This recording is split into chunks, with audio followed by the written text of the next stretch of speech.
Yotam Ottolenghi, and I just want to take a survey. How many of you have made an Ottolenghi recipe? Excellent, that's amazing. We're actually at 100%. I like it. This is great. So maybe you've had this experience. It's one that I have. I cook out of his books all the time. And even though I know better, I still kind of have this feeling sometimes. I go to make a recipe for the first time, and I'm making it, and I'm committed, and I'm thinking, has he pushed this envelope too far? There's turmeric, black sesame seeds, and Parmesan together in a cauliflower recipe. Not so sure. Soba noodles, eggplant, and mango? But it all works. As your anxiety grows, you wonder, is this the day you're going to make an Ottolenghi recipe that doesn't work? And no, because without fail, you sit down and you're eating something spectacular and unexpected. It's a party in your mouth, and you're just so in awe of his talent, and it grows and grows and grows. And Yotam is an amazing chef, an amazing cookbook author, and he's really an amazing person. He's truly one of the warmest, kindest, and most brilliant people I've ever had the pleasure of presenting. He owns an empire of spectacular restaurants in London, hosts wonderful shows for the BBC, traveling all around the Mediterranean, and is the author, as we all know, of Ottolenghi the Cookbook, Plenty, and Jerusalem. He is here tonight to celebrate his newest book, Plenty More, sure to be your next favorite cookbook. Plenty More is brilliantly organized by cooking method, from ones you would think of like steamed, braised, and roasted, to the ones you maybe don't, like tossed, cracked, and blanched. Not sure if that was supposed to say cracked. It's terrible. Terrible. All right. I don't. Yes, cracked. That was right. Like all of Yotam's books, this one is filled with brilliant combinations you would never think of yourself. There's a tomato and pomegranate salad in here that will knock your socks off. And as always, there are plenty of eggplant recipes. Yotam is joined in conversation tonight by one of our favorite interviewers, the Peabody and Emmy Award-winning documentarian and producer Peter Stein. So please join me to welcome Yotam Ottolenghi and Peter Stein.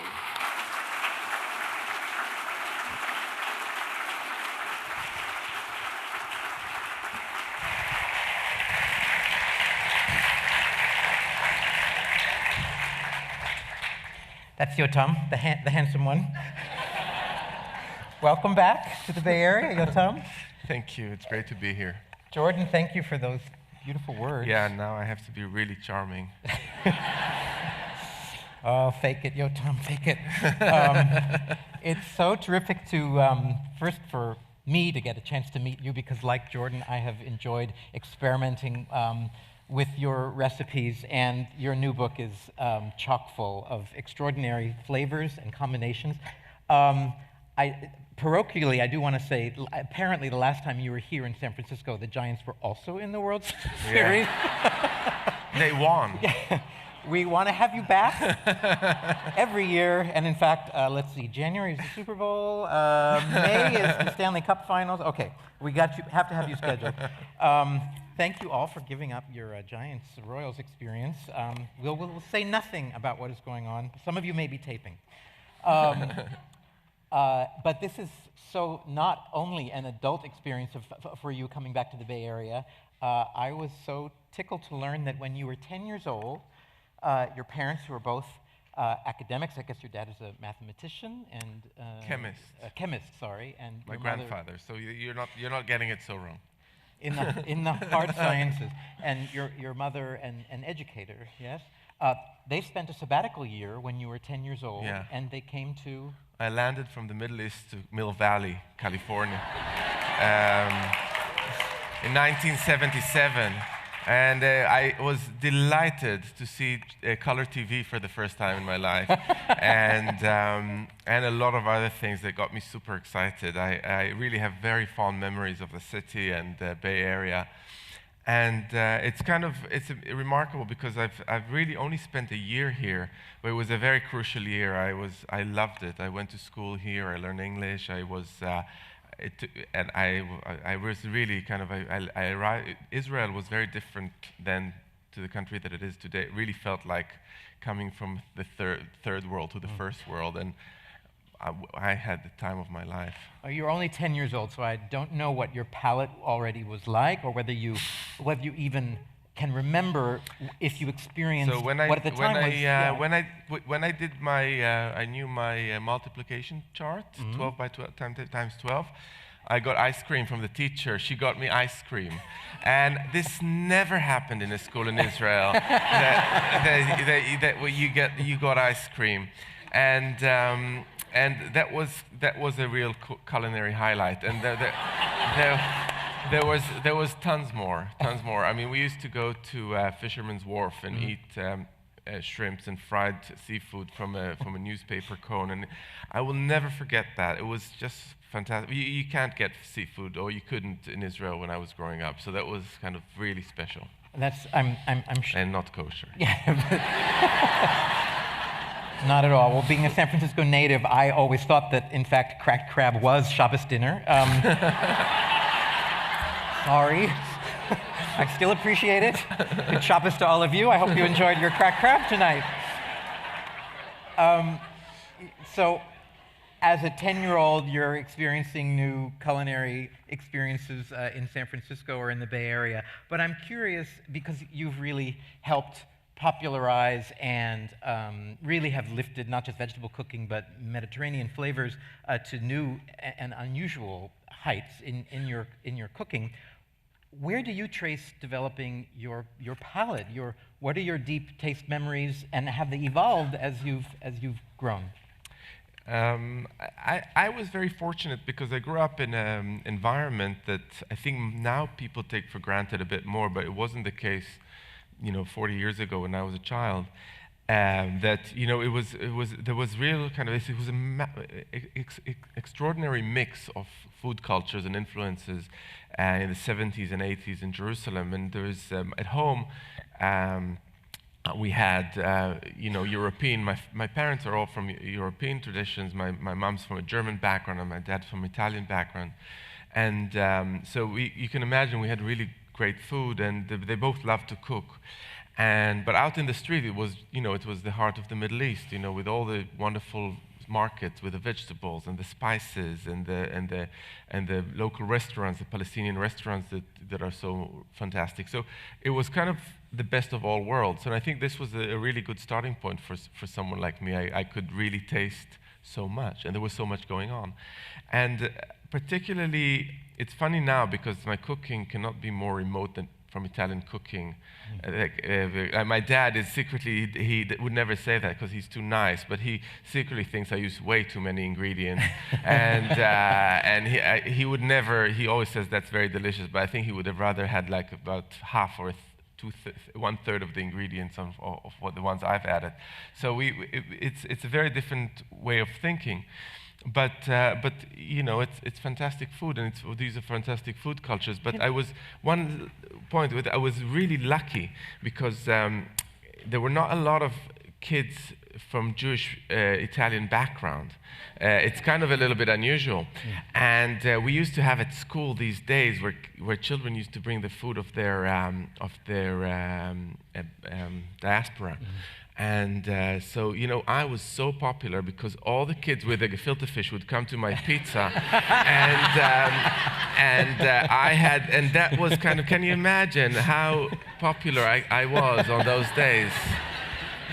So was your dad the primary cook in the house growing up? Both cooked. Mm-hmm. Both my parents cooked, and they still do. And they did a great job because they're pretty adventurous in their cooking, both of them. So we really had kind of lots of everything, really, really delicious. I feel quite almost embarrassed to say, but we had really great food all the time.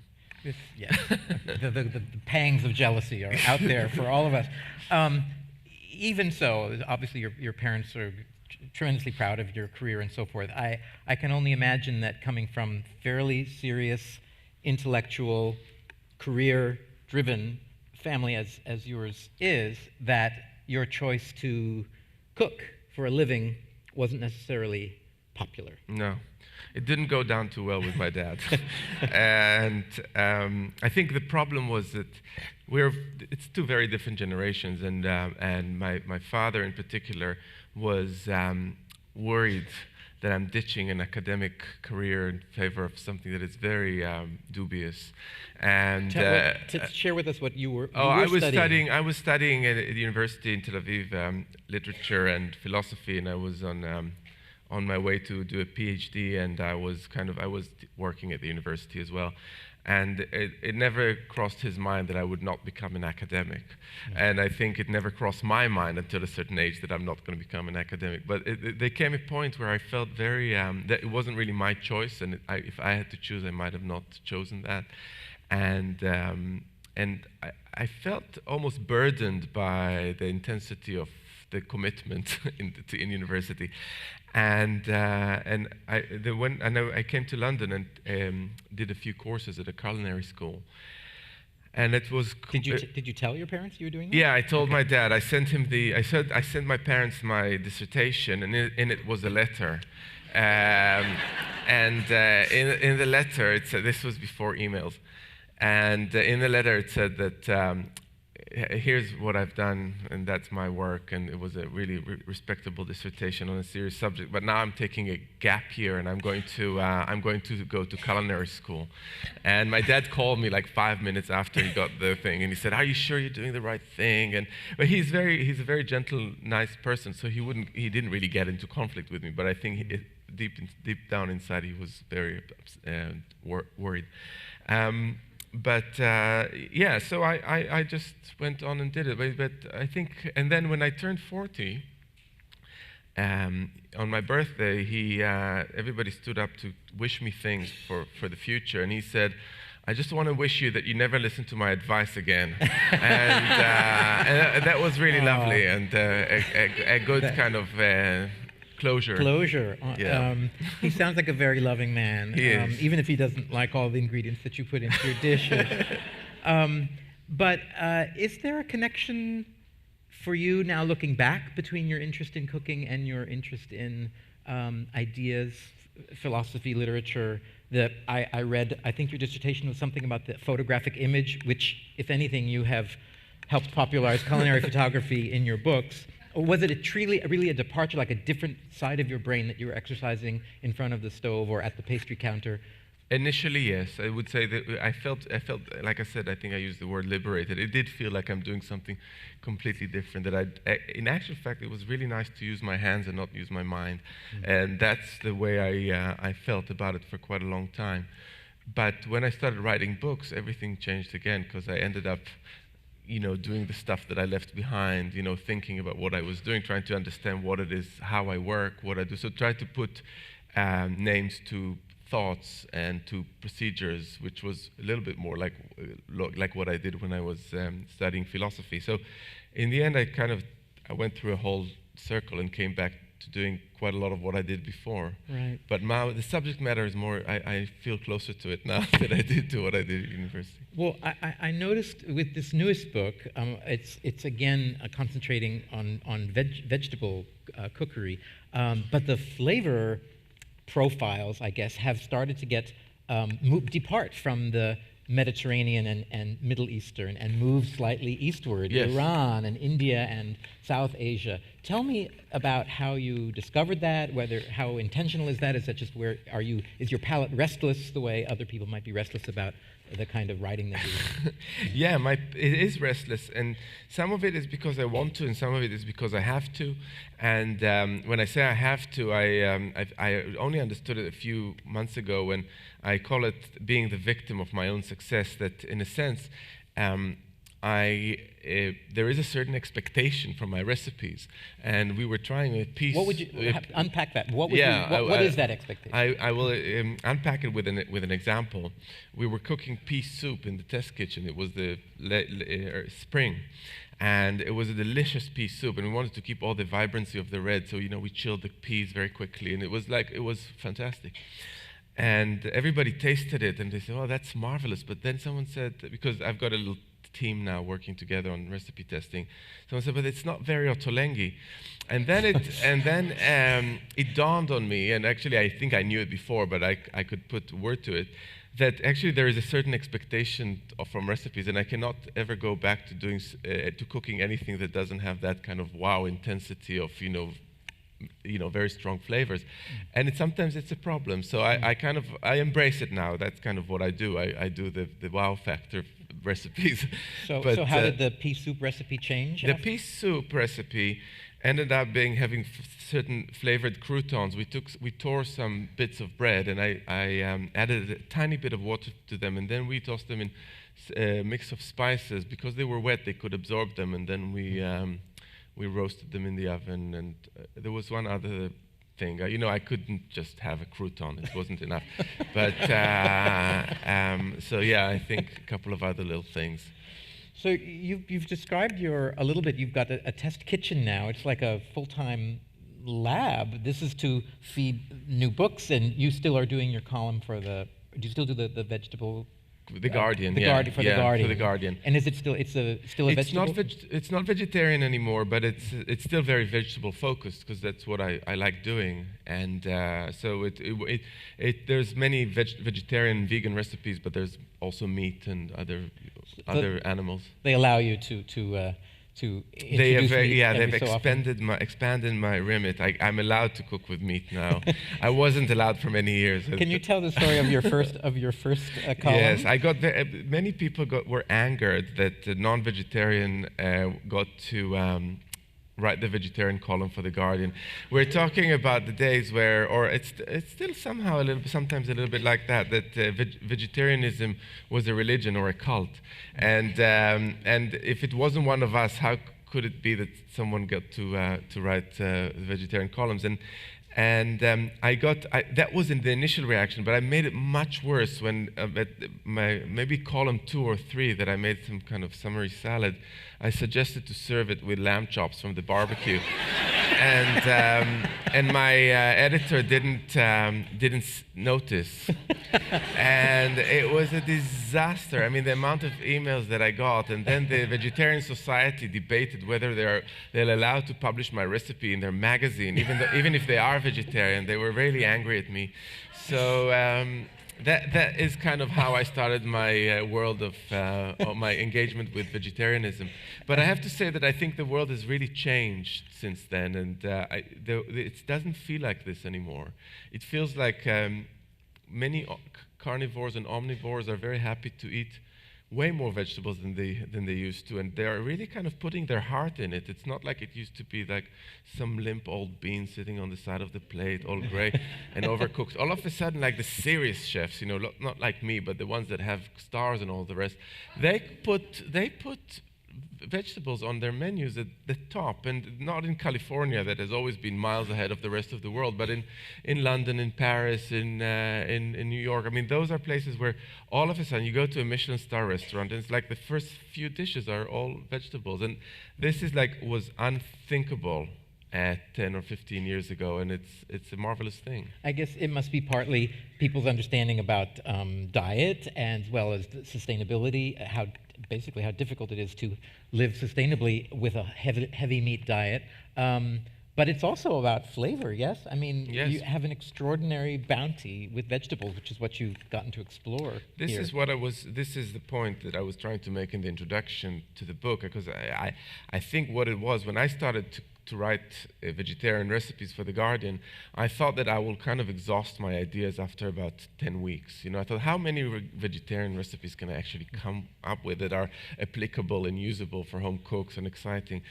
And you were asking me before about the moving east, and I actually forgot to address that. I forgot to remind you to address that, so thank you. But I think one of the things that I discovered over the last few years, and that has a lot to do with traveling, because I realized that, in a sense, I started off from the heart of the Middle East, from Jerusalem, and then with time, through travels and reading and coming into contact with cooks, I realized that it kind of makes sense to move north and east, to Turkey, to Persia, to Iraq, to India, and to Southeast Asia. And every step that I'm taking makes complete sense to me.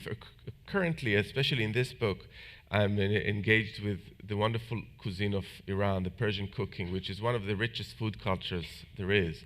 Not totally explored yet in the West, I don't think, but really kind of people are starting to understand.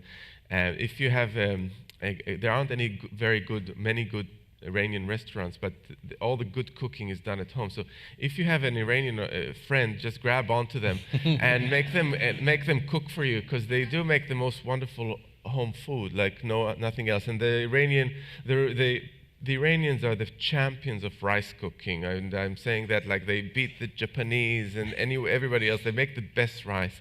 And in what way? Like what makes? Because there is this process that involves parboiling and then allowing the rice to cook in its own steam. It makes it, for at least for long grain rice, let's like narrow it down a little bit.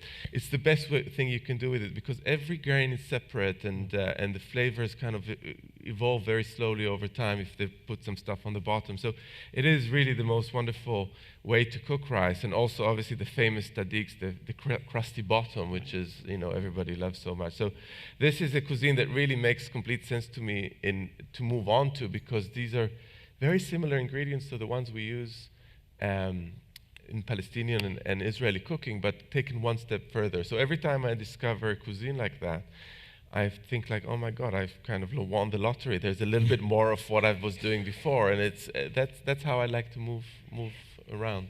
So what your skill is, I think, though, in particular, is not just discovering and writing about these traditional cuisines, but also kind of doing these mashups, these contemporary incursions that allow one or two twists to make something new out of, let's say, as Jordan mentioned in the introduction, I think it's the first recipe in the new book, this tomato and pomegranate salad, which I made the other day because we're lucky we're in the shoulder season right now in the Bay Area. We have still great late summer, early fall tomatoes, and wow, pomegranates. So I thought, okay, I'm going to make this delicious salad. And of course, I have to go down to the Middle Eastern market to find the pomegranate molasses. And I'm shaking my hand saying, "That Ottolenghi is making me go out of the way." I'm surprised you don't have it in your larder already. Confessions. It doesn't go with cracked crab, and so I'm.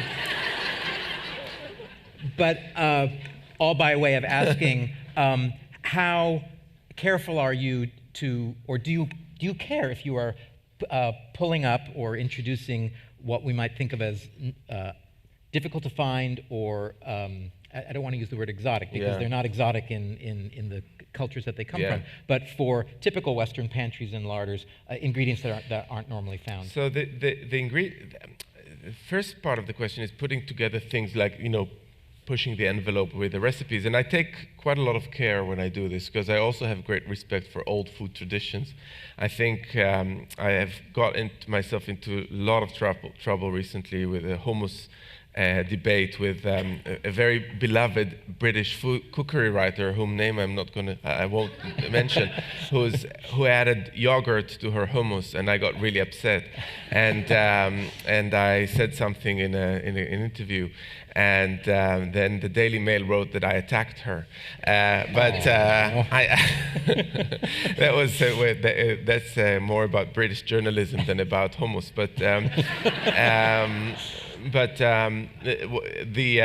what I'm saying is that there is certain things that I find it very difficult to meddle with, and I would never dare try to change a traditional recipe that's been perfected over centuries, because I've got all the respect in the world for that. But I do like to borrow in a very kind of incremental way, the way I described to you, and add to a kind of in a modern context or in a current context ingredients. So if let's just give a few examples from Persian cooking, the ingredients that I haven't maybe used 5 or 10 years ago, like barberries and dried limes, those are things that I think are easily incorporated into our daily cooking. And I think it's kind of kosher to do that. You can do that. There's certain things that I would never try to change. I mean, I would never try to turn things on their heads completely and do, there's a lot, like I'll go back to what I feel like I've got the authority to talk about a little bit, is hummus. And, I can't stand all the beetroot hummus and this hummus and that hummus, because for me that's just not what it is. Call it a spread or a paste. But if it was someone else's food, I would say, like, who cares, But, so everybody has things that are very close to their heart, and you need to respect that. So your one of the books that you co-authored with your business partner and friend Sami Tamimi is the Jerusalem cookbook, and I'm wondering how many here have actually thrown like Jerusalem cookbook parties. I know a lot of you have. It's a tremendous book. But I'm curious, two Jerusalemites. Do you argue about what hummus is? Or should taste Sammy like? and I? Yes. We are kind of, funnily enough, we don't really argue that much. We tend to agree. We have similar palates. And we've been working together for many years, and we're very close friends. And no, we don't argue. We kind of, Sammy also is a bit more reserved with his use of ingredients than I am. So he's a bit closer to my dad's camp. But still, well, maybe somewhere in the middle. But all in all, we kind of see eye to eye on most things. And as much as we like to get into debates or fights, but we never get a chance to do that. So Sammy is one of your team now that's developing recipes. Take us through the process of how you develop a recipe. So just I want to clarify, Sammy is not part of the team. The way Sammy and I work together now is that because there was the business was growing and the books are coming out and there's just a lot to do, we've separated a little bit the way we operate in the last few years. I've got the test kitchen, which is really mostly geared towards publication of books and recipes and playing around and fooling around with recipes. And Sammy is in charge of the kitchens, and he trains the chefs and works with them, etc. And we meet about once or twice a week and exchange ideas, because the recipes that we publish in the books are not really always suitable for restaurants and vice versa. So we created this separation, which works very well for us, but it allows quite a lot of creativity to be going in different directions, so that's our system. But in terms of the test kitchen, now we have a little team of about two people plus me, and we test recipes together. First of all, it allows us to test more recipes. It allows me to do less chopping and washing up than I used to do. And it's also a great way to create, because we bounce off each other and we come up with new ideas. And I find that it's really changed the way I think about food. There's always, at the end of every cooking session, there's always a tasting and a kind of a robust discussion. We get into real serious discussions about the food, up to the eighth of a teaspoon of something, and it's really exciting to do. But I think it also works in terms of the recipe, because we kind of turn them on the head a million times before we actually put them to paper and publish them. So you organized this book, as I think Jordan mentioned in her introduction, as by technique of how you treat the vegetables: raw, tossed, braised, cracked. There is cracked is the eggs.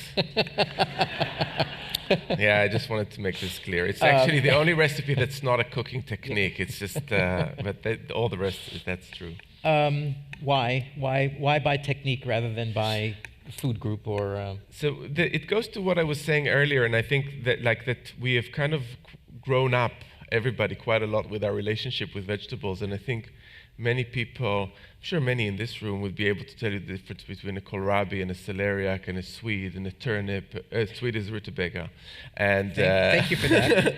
and I feel there's a certain amount of maturity when it comes to vegetable now, and I wanted to draw the attention to a different aspect, and that's how we cook our vegetables, which I think is very important. I mean, obviously, I cook them in plenty, and I cook them here, but in terms of how the vegetables, how I look at them, I try to get to understand what is the kind of versatility of vegetables that we sometimes overlook, and that has to do with the way we treat them and cook them. And I also try to redress the balance between vegetables and meat, because I think, in my opinion, there is a general understanding and respect to ways of cooking meat.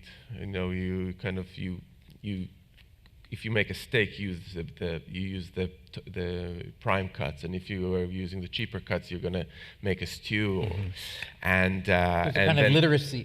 And also when you go to restaurant, they ask you how you want your meat done, if it's a burger or a steak or whatever it is, and you tell them, and if it's not good, you send it back. And with vegetables, it doesn't exist. And I made this joke a couple of times before. I'll make it again. You don't return your cauliflower if it's overcooked. and are you going to start a new trend? The restaurateurs are now shaking in their boots. They sent back the cauliflower. Yeah, or at least ask me how I want my cauliflower done. I think that's. I mean, we're taking this to an extreme, but I think it is very much the case that vegetables are much more versatile than we give them credit for, and you can achieve a lot by taking one vegetable, cauliflower, for instance, and grilling it, or steaming it, or roasting it, or deep frying it, or shallow frying it, or char grilling it. I mean, they're all ways of taking one thing and turning it into something else. And in a sense, cauliflower is much more versatile than a steak, because you can do maybe many more things to it, and it will be more forgiving.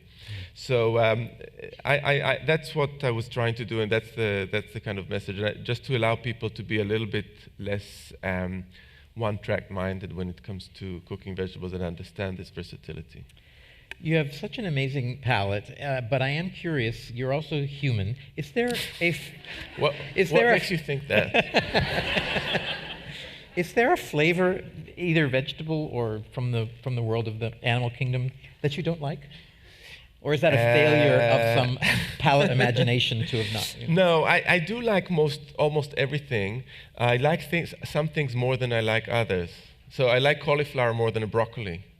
I know that's very controversial. That's going to be in the Daily Mail tomorrow, but yeah. The Broccoli Council is filing a lawsuit as we speak. And I can't eat durian. It's a smelly, stinky fruit from Southeast Asia.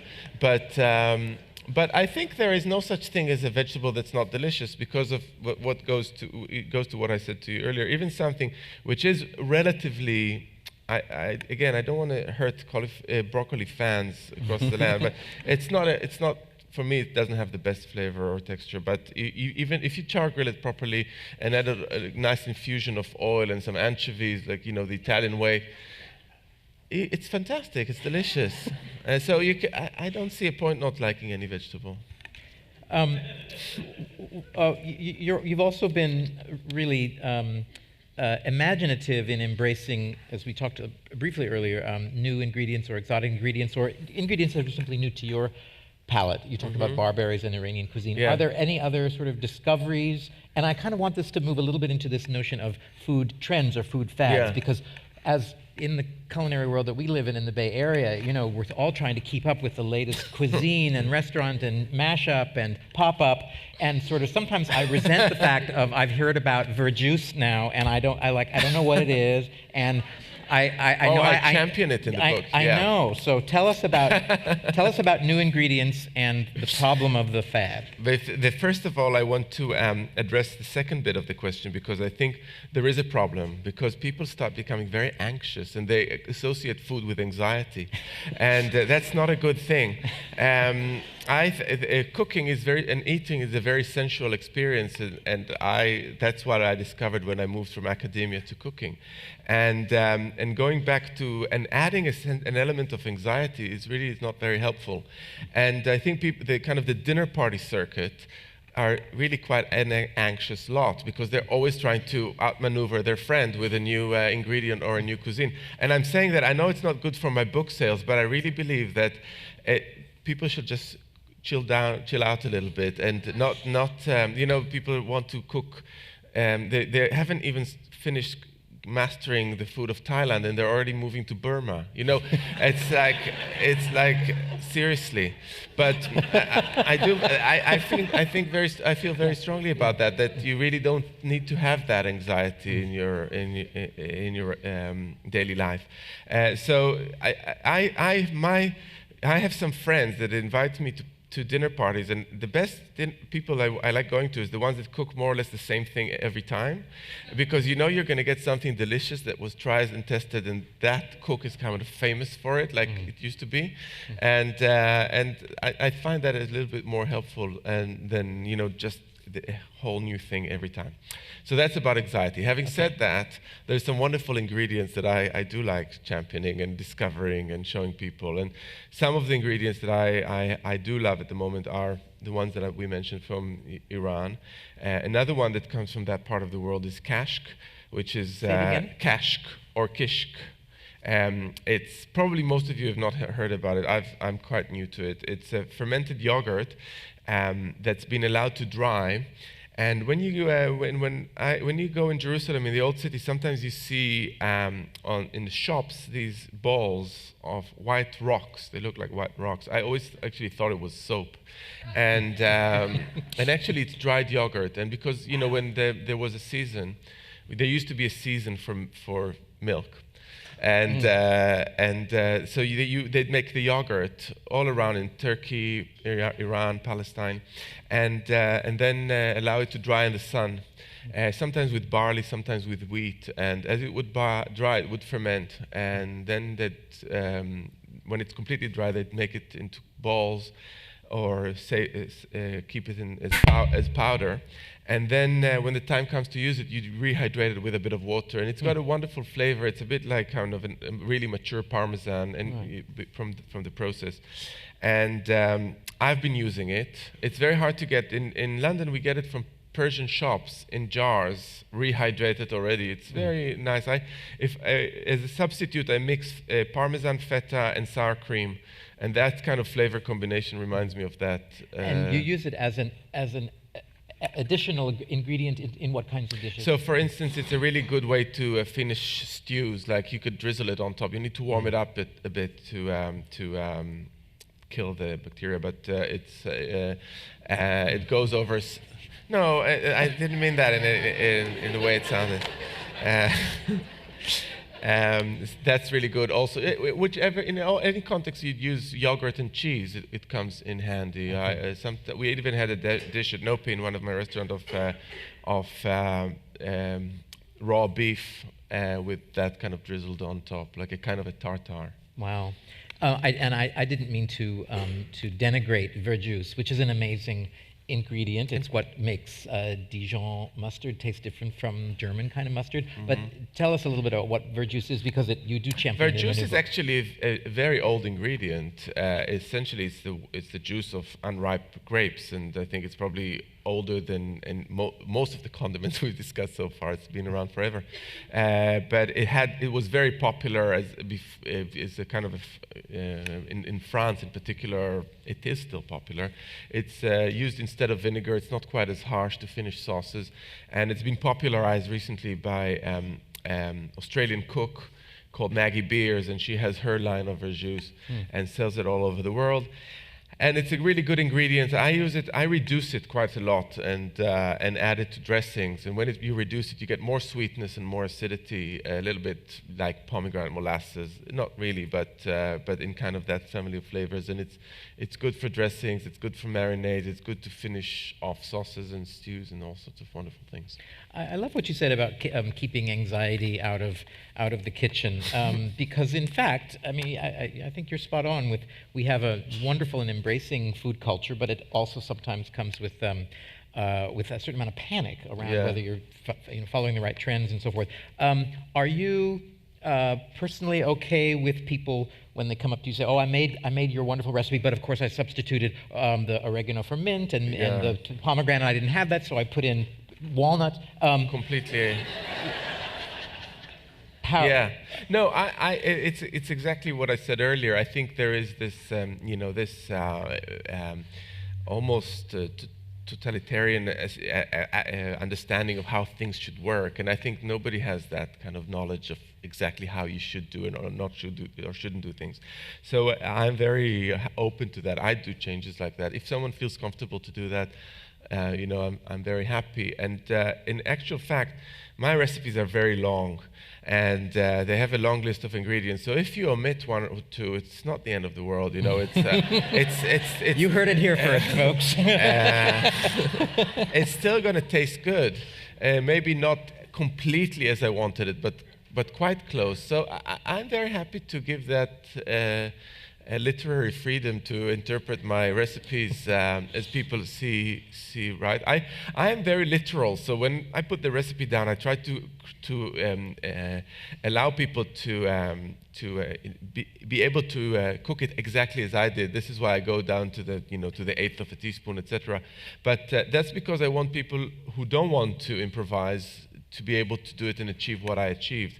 I also don't. When I test my recipes, I never use fancy ingredients, I go to the supermarket and buy actually the cheap version, because I want to make sure that if someone does that, they're still going to get a reasonably good result. So this brings up something important, because supermarkets, at least in the U.S., some of them are notorious for sourcing their produce from all over. If it's winter and you want blueberries, you're going to get them because they're grown in Argentina. And yeah, it's so really, can you talk a little bit about the tension between having a very bright and lively and diverse set of ingredients and flavors in your cooking versus local and sustainable agriculture?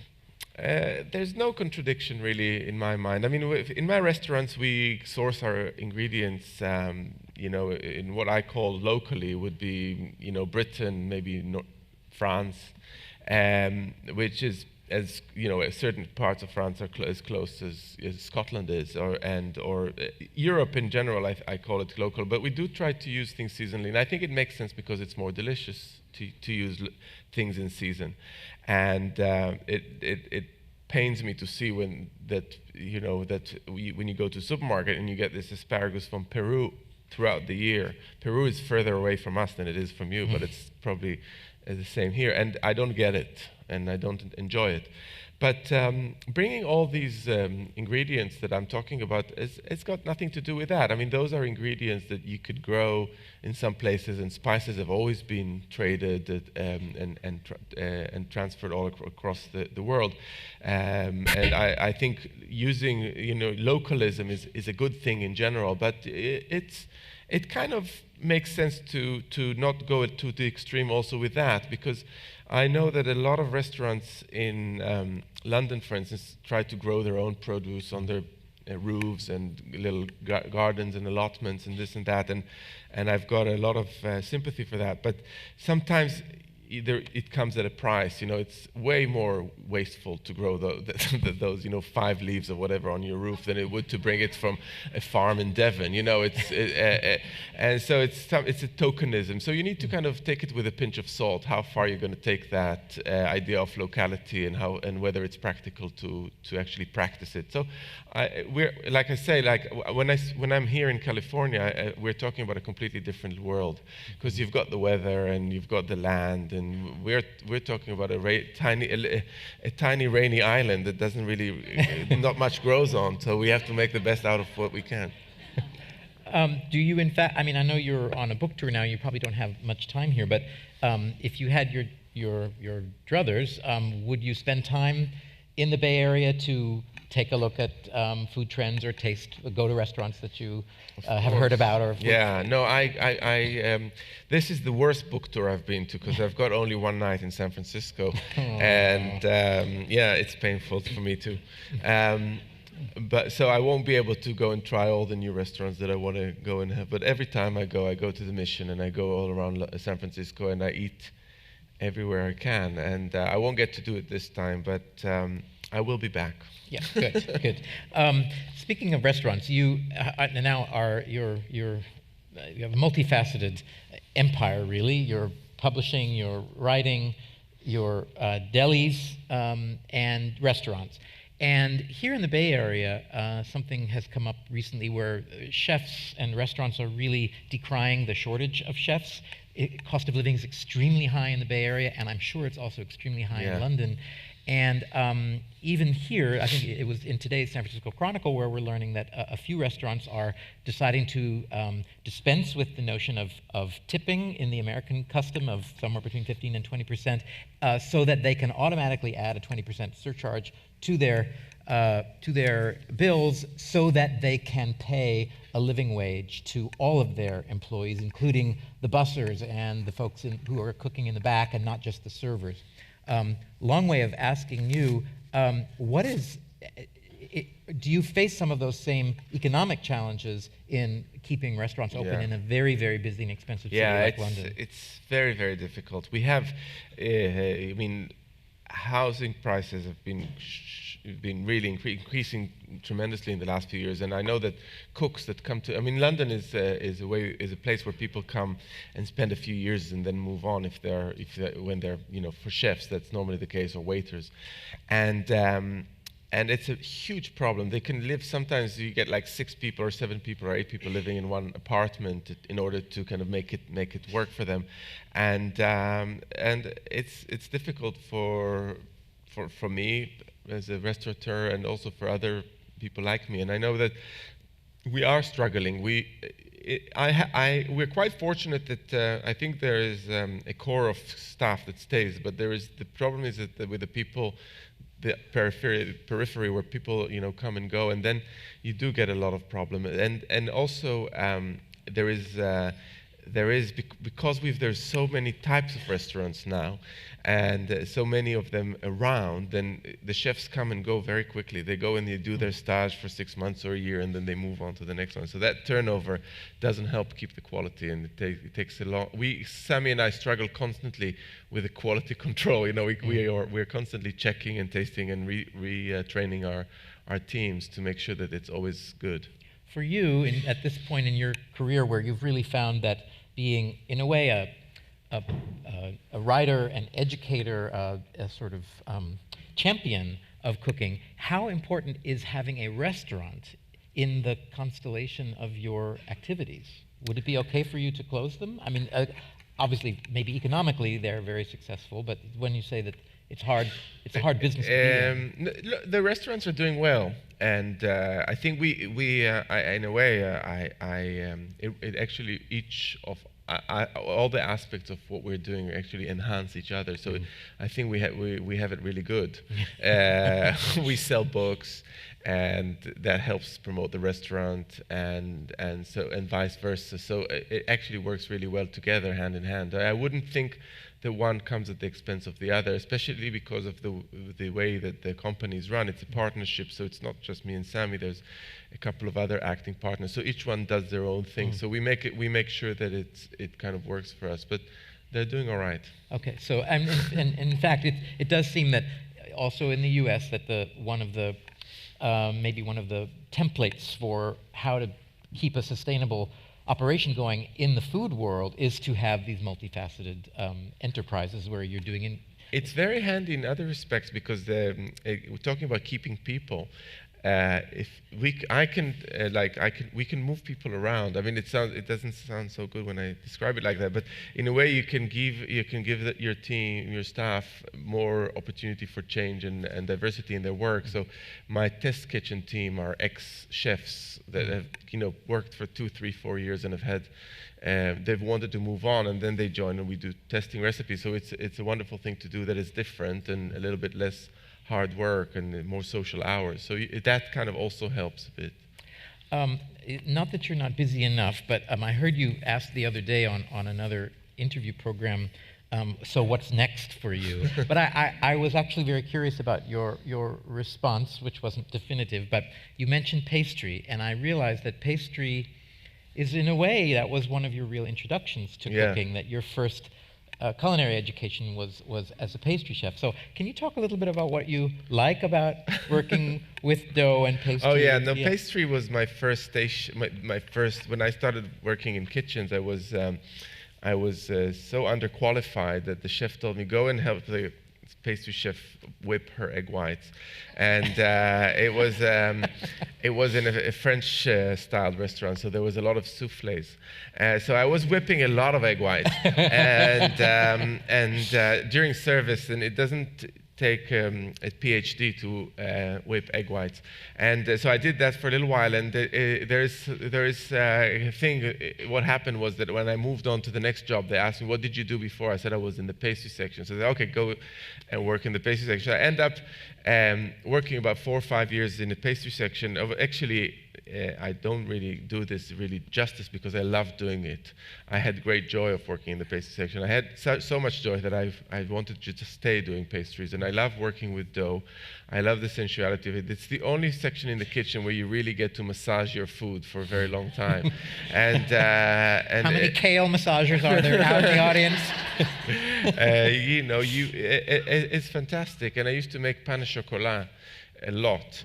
And there is this, you need to roll your dough, and then you pipe your chocolate, and it's kind of into these long sausages that you roll on themselves, and you need to twist it and get the air out, and then roll it, and then cut it. And it's really, everybody needs to make this once in their life to really get the whole idea of how wonderful it is to do. And I remember that very clearly, how I enjoy doing that kind of movement. And it's extremely enjoyable, the kneading and the pulling and the rolling and all these kind of wonderful things. So is there a pastry book in the works? There is a possible pastry book. We haven't signed a contract with the publisher yet, so I can't say anything. But yeah, no, there will be a pastry book at some point, a sweet book. Yeah. Because my passion is there, and we've got tons. And Ottolenghi stands for sweets in many people's minds, because we have a massive pastry counter that I'm very proud of, and we constantly renew and change. And also in this book there is a nice baking or sweet section that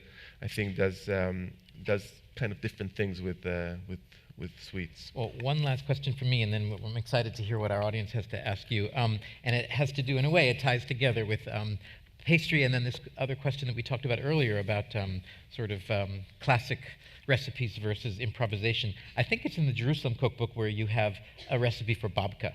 Babka being one of the great, really like one of the grandma recipes, I would say, the booby recipe. And I'm curious about your approach to that, because you obviously have such a great love for pastry. And for those who don't know, babka is, how would you describe babka? Babka is a yeasted cake from Eastern Europe, and well, there's different types of fillings, but the pastry itself is enriched with oil or butter, and then you roll in nuts or chocolate, or some people do it with cheese, and then you kind of there are different ways to also finish it as well. But the one in Jerusalem is kind of braided and then cut. You see it in lots of Eastern European and Jewish delis across the land. So I was kind of surprised to see that recipe in the Jerusalem cookbook, only because I kept thinking, how are Yotam and Sammy going to Ottolenghi a babka? Because in fact it is, there's a kind of sensation of cutting into a warm piece of babka that I didn't want to have a contemporary sort of flip on it. And in fact, you don't do that. We don't do a twist, no. So tell me about that. Well, babka, a bit like hummus, you don't play around with it. And I have to say something about Israeli cuisine, which is really interesting, because what happened, there wasn't such a thing as an Israeli cuisine not too long ago. I mean, there was like the cuisines of all the people that gathered there, and there was Palestinian food, but there was never such a thing as an Israeli cuisine. And it's only in the last 20 years, actually since I left, that this has actually started, it's got nothing to do with that, that it's actually, that it started to form itself, because Israel is a very young country, and it's very interesting how this is kind of taking shape.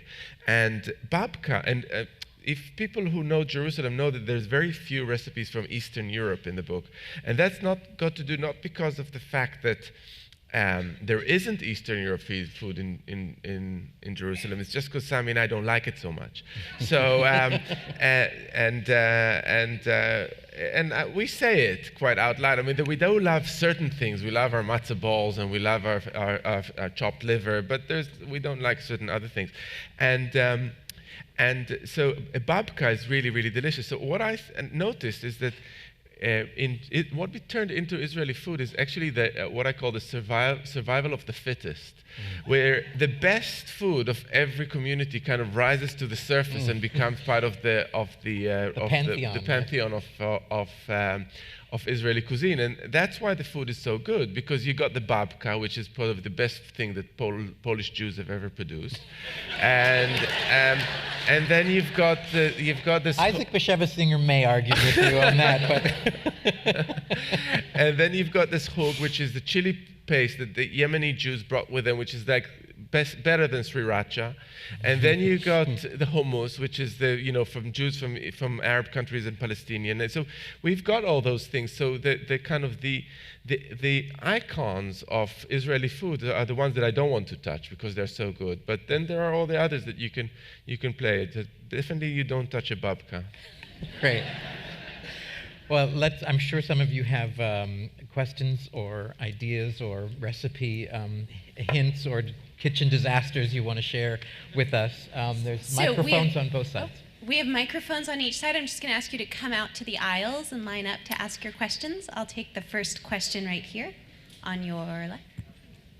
Hi. Thanks for doing this. So I've heard a lot about bakers and chefs, and my understanding is that bakers traditionally are really precise people who like to measure and make things exactly, because that's what makes it turn out perfectly, and that chefs are more improvisational.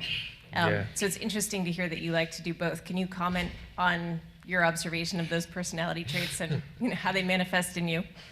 Yeah, I think it's probably true. This stereotype works quite well. And I think that actually works quite well for me too, because I'm very precise, anal, and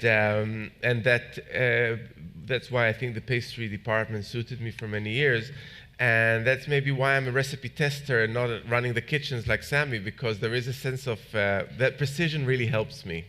Not only in the kitchen, but we'll focus on that now. And I find it very reassuring that things could be measured and you can put them down and it's going to be there the same the next time. And but these are two types of personalities, and cooks are so different from each other. Every cook has their own way of doing it, and each one does it very, very differently. And yeah, I'm definitely on that right side of the scale, and then there's other people on the other side of the scale. But those observations are probably right. Over here on your right. Hi. First of all, thank you for your cookbooks. It's been fun trying all the various recipes. My question is, as a tourist to London, which of your restaurants would you recommend? And it may be difficult, just as it would be difficult for me to choose which one of my children I love more. Exactly. But if I could only go to one, which would you recommend? Okay, I mean, so you're an Ottolenghi virgin, and you want me to tell you where to. I'm going to stop you, Yotam, from finishing that sentence. I would say if you haven't been to any of the restaurants, you want to go to Ottolenghi in Islington on Upper Street, because it does both the I think that it's nice to see the whole display of food, which is what got us partly what got us to where we are today. So that you would see there, but also the food as it comes from the kitchen, so you get a mixture of a bit of everything. All right, next question over here. Hi there. What is your junk food guilty pleasure? What do you hide to eat? Great question. I don't do guilt so much. You're going to have to leave the building, Yotam. we're revoking your card. I don't have a card.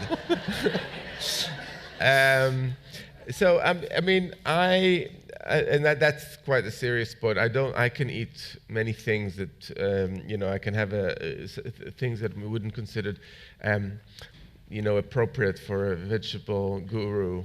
But I have like instant ramen in my cupboard with lots of MSG that if I want to eat something quickly, I pour some boiling water and have that. I don't feel guilty about it. I really enjoy it.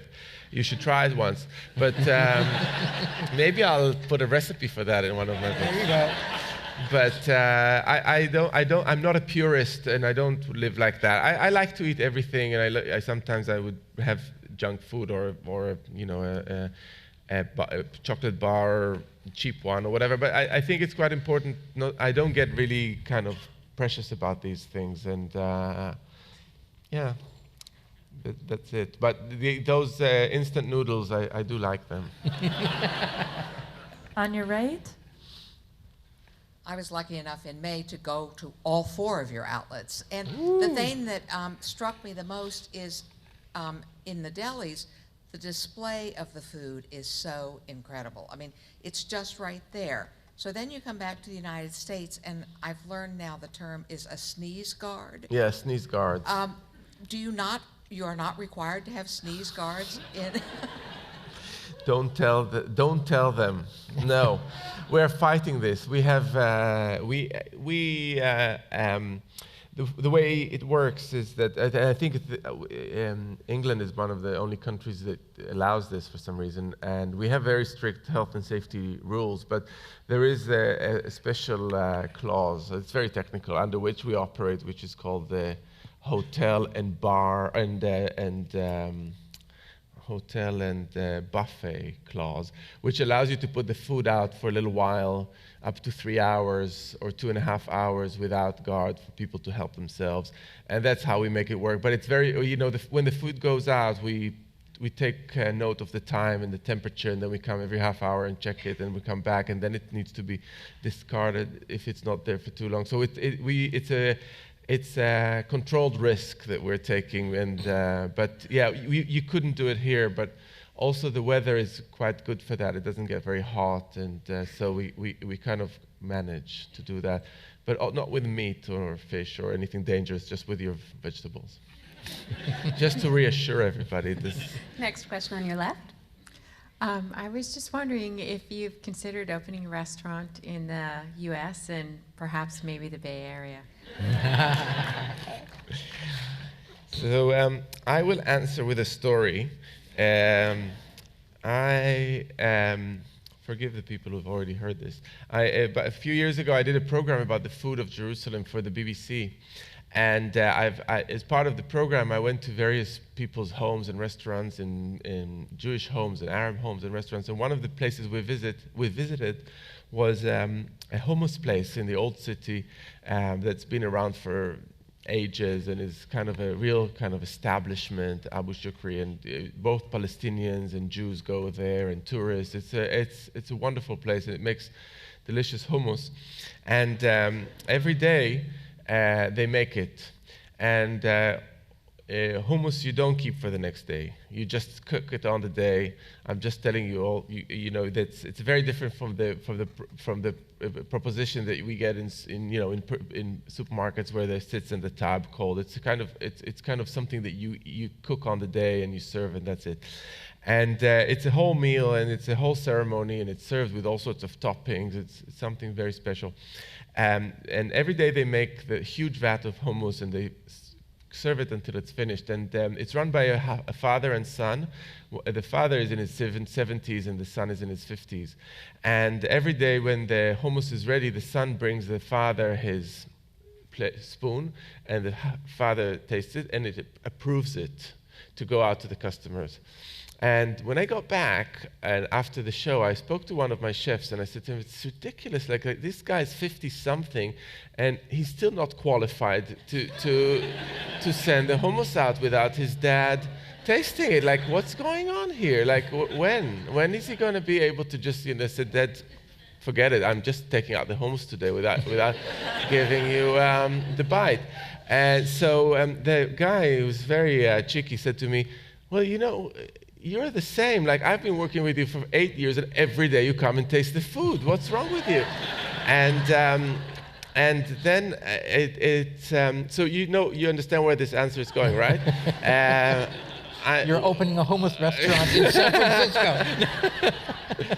Both Sammy and I and the rest of us in the team are very controlling. We taste the food every day, and it would be very difficult to taste the food in the Bay Area if we're in London. So that's the long answer to a short question.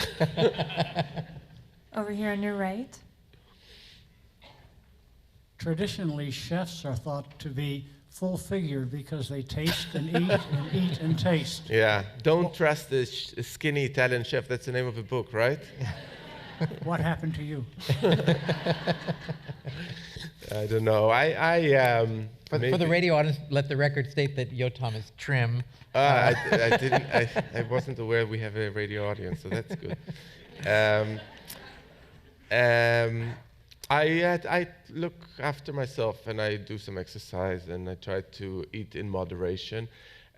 What happens is that I taste food all day, a lot, and quite a bit of it. And many cooks and chefs will tell you that somehow it makes you sometimes eat less because you're so overwhelmed by flavors that when you get back home or at the end of the day, you want to eat very little. I want to eat very little. I hardly eat dinner on many nights, and so I think that actually I might eat less than your average person, even though I taste things all day.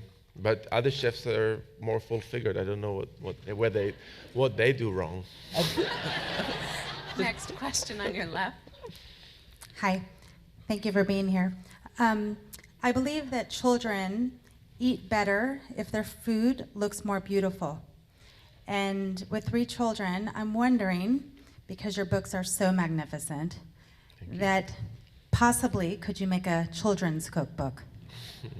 And I should add, you have a youngster, a toddler in now of your own. Yeah, I do. Well, I don't think I should do a children's cookbook, because I think this is a children's cookbook. It's I know it's I have a little boy, and I'm sure I'm going to get a lot of things from him in the future. He's still not even 2 years old, so I can't kind of say too much at this stage. But I try to give him the food that we eat. I reduce the salt and sugar content and do all that. But in a sense, I think that's the only way, and it works well so far. I mean, he's fussy in some ways already. He likes green things, but doesn't like red things. But does he like broccoli? He likes broccoli, yeah. He likes broccoli, he likes peas, he likes beans, but he doesn't like tomatoes or peppers. Anything red he doesn't like. And that's just the way I see it. I wouldn't want to do a children's book, children's book, because I would get really kind of bored, because I had to tone down all the flavors and do all sorts of things that I don't like doing. So I won't do this one. Up on your right. Good evening. Chef, I think you do an amazing job of representing Israeli food. I've been there multiple times and really appreciate what you've done. I've also been to London and eaten your food, made sure I took my wife there, and a lot of our friends are here. We're huge fans, obviously. You mentioned your background of Italian and German, and I was just curious, you also mentioned Eastern European. So how has the Italian and German in you sort of influenced your cooking, or what do you think about your schnitzel and your pasta, if you will? So I don't know. I mean, my Italian side, I think I mentioned it's, my dad was like a proper Italian cook, so we had a lot of things that are the staples of Italian cooking, polenta and pasta and beautiful, grilled vegetables and vinegar and all sorts of wonderful antipasti. So I think it's I can't say that it kind of shaped my cooking, but it's definitely given me a good understanding of flavors and respect of food, and the idea that to put food on a table is something that you think about quite a lot. So that shaped my cooking in a certain way. On my mother's side, it's a bit more complicated, because I don't think she was a purist German cook. Neither was my grandmother, her mother. They're very well. They cook really well, but it wasn't kind of loads of cabbage and and potatoes. That German side shaped me in one way, that they were very bad Jews. So they ate like ham and all sorts of things, and my dad comes from a bit more traditional background, so they wouldn't make their lasagna without cheese and all that kind of stuff, because they came from a kosher background. But my mom had to really completely corrupted me, and to the extent that my mom bought her bacon, her ham under the counter in Jerusalem, because you couldn't buy ham, not because it was illegal, but because the Orthodox would come and stone the butcher. So he gave it to her like in a wrapped package under the counter. It's absolutely true. I'm not making this up. And then she would tell me, when she put it in my sandwiches for school, to tell the other kids that it was turkey, and I did. And for years I took these sandwiches to school, and I had to tell all these kids that this was turkey, but actually it was ham. And I think nobody believed me, but it made my mom feel better that I don't I don't impose this on others, you know, and accidentally they ask for a bite. So I said, just don't give them any of it. And so this is how the German side affected me. I'm sure that's not the answer you were looking for, but it's a true answer, yeah. We'll take the last 2 questions on your left. So I accidentally discovered you in Notting Hill years ago, and I was attracted by your humongous meringues that you had in the window at the time. And I was wondering what inspired to make meringues the size of small babies' heads. Oh, that's a terrible metaphor. I met Sami in a place, wonderful deli patisserie / coffee shop called Baker and Spice that was in Chelsea in London. And I was running the pastry department, and Sami was running the kitchen, and we used to make these big meringues, and they were very, very popular, and this is where we got the idea. And the only difference is that they were kind of only white, and we added the color, you know, the raspberry and the chocolate and all those, and the cinnamon and all the things we add to them. I don't really eat those meringues, but some people love them. I don't know why, because they're so big. I mean, I never quite understand what people do with them when they take them home. But some people are crazy about them, and so we make them. But it also really looks good on the display. It's kind of it's got a long shelf life. The last question. Hi, so if you were stranded somewhere and you had just one meal to have, what would you have? That's a good last question. I would go back to the Jerusalem cookbook and choose from there, because I always choose that because I think it's a dish that kind of covers a lot of grounds. For me personally, it's a mejadra, which is rice and lentils.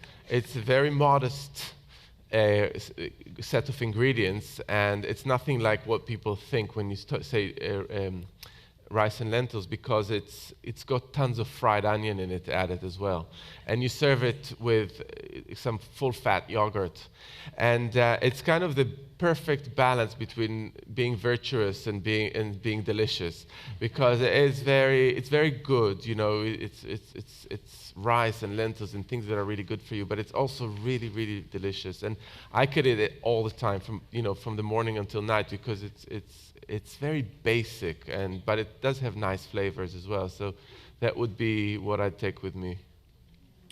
Thank you so much. Thank you, and thank you, Yotam.